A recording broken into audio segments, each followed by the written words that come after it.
Começa mais um 16mm e hoje é dia de falar de O Exterminador do Futuro, Futuro Sombrio, uma sequência dos dois primeiros filmes da franquia.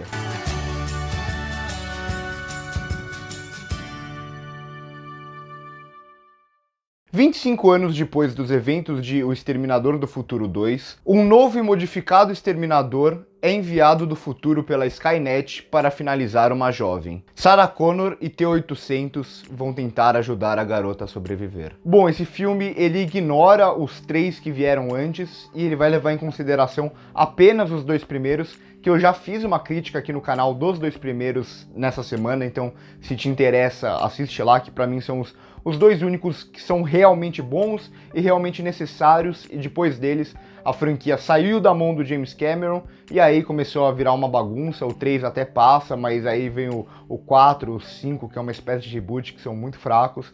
E agora volta para a mão do James Cameron, volta para a mão do seu criador, o que é sempre positivo, e é legal que ele ignora os que não foram feitos por ele. Então ele volta a colocar a visão dele na franquia, e o filme é dirigido pelo Tim Miller, que é o diretor de Deadpool e também da excelente série animada da Netflix, Love, Death and Robots, que é pra mim uma das melhores séries da Netflix no ano. Bom, e eu começo citando justamente o Tim Miller e o James Cameron, porque essa volta pra mão do James Cameron, principalmente, é o que me dava esperança para que esse filme pudesse ser bom, e o Tim Miller é um bom diretor, principalmente de ação. Então era isso que me deixava um pouco mais confiante, porque essa sequência não era necessária, como nenhuma outra sequência de Exterminador era desde o segundo filme. Mas assim, quando a gente fala de ser uma sequência necessária, eu acho que tem aquelas que são necessárias, que é no momento em que o filme pede uma sequência para fechar o arco e tal, o que não é o caso, e tem as sequências desnecessárias, que muitas vezes podem ser boas sequências, como por exemplo Blade Runner 2049, que consegue expandir o universo de Blade Runner e tal. Tem aquelas sequências que são medianas, que até funcionam como filme, mas que não tem nada de muito novo para o universo, e tem aquelas que são simplesmente desnecessárias, como por exemplo o Exterminador Gênesis. Esse filme ele fica meio que no meio desses dois.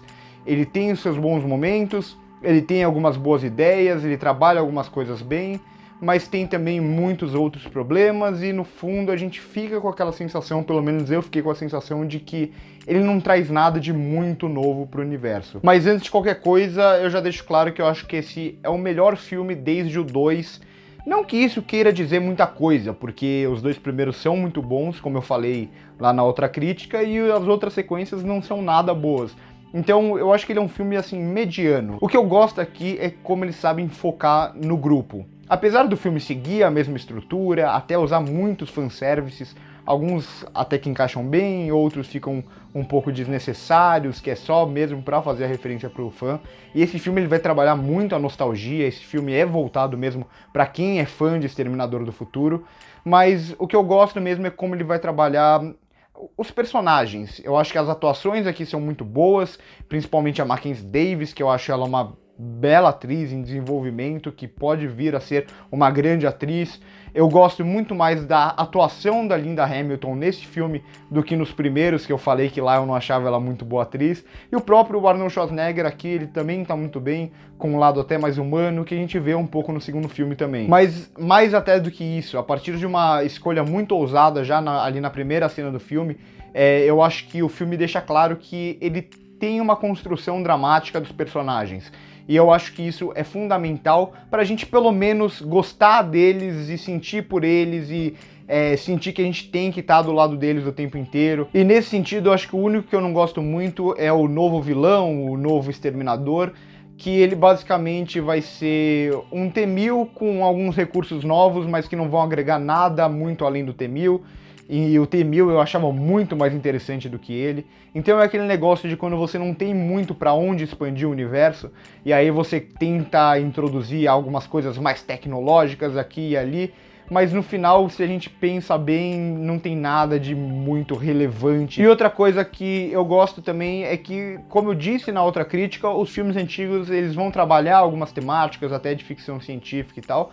Aqui ele tem um debatezinho sobre o destino, se dá pra gente mudar o futuro ou não, algo que já estava nos filmes antigos, só que algo que fica bastante claro nesse filme é que dá até pra gente tentar mudar o futuro, mas parece que, pelo menos na lógica do filme, mesmo que tente mudar o futuro e que você consiga mudar aquele futuro, sempre parece que a humanidade vai tentar evoluir essa tecnologia e vai chegar um momento onde a inteligência artificial vai tomar o controle daquilo. E é aí que eu começo a entrar mais em coisas que eu não gostei muito. Para começar, o roteiro, eu acho que ele tem os seus acertos, mas ele tem muitos furos e alguns muito evidentes.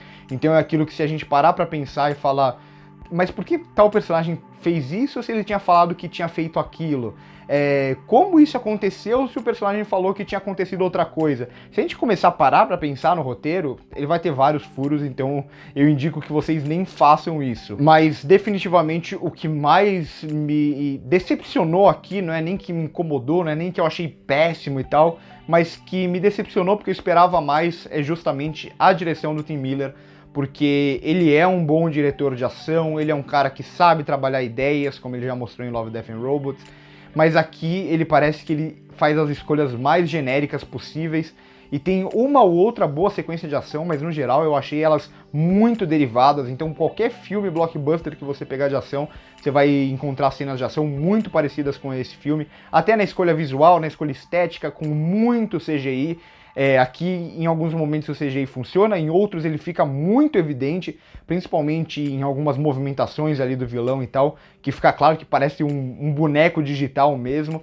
Então, são essas escolhas que me faz lembrar dos dois primeiros filmes, e algo que eu falei na outra crítica é como a ação lá funcionava muito bem, porque o James Cameron, ele sabia usar efeitos práticos junto com os efeitos visuais, os efeitos digitais, e também ele sabia usar recursos como a câmera lenta, como a iluminação, que funcionavam muito bem para construir ótimas sequências de ação. Aqui as sequências de ação elas até têm energia, o que é algo sempre positivo, mas no que diz respeito aos efeitos visuais, ao que a gente está enxergando em tela, é aquela montagem que a gente está muito acostumado com vários cortes, e é esse excesso de CGI que faz as coisas parecerem muito menos reais do que precisavam. Mas como eu disse, é um filme que vai valer a pena mesmo para quem é fã, até porque ele trabalha muito o foco na nostalgia, e eu acho que por tudo isso, por esses prós e contras, que eu vou dar uma nota 6,5, não é o melhor filme do ano, não é o pior filme do ano, vai depender muito do estilo de filme que você vai estar querendo assistir.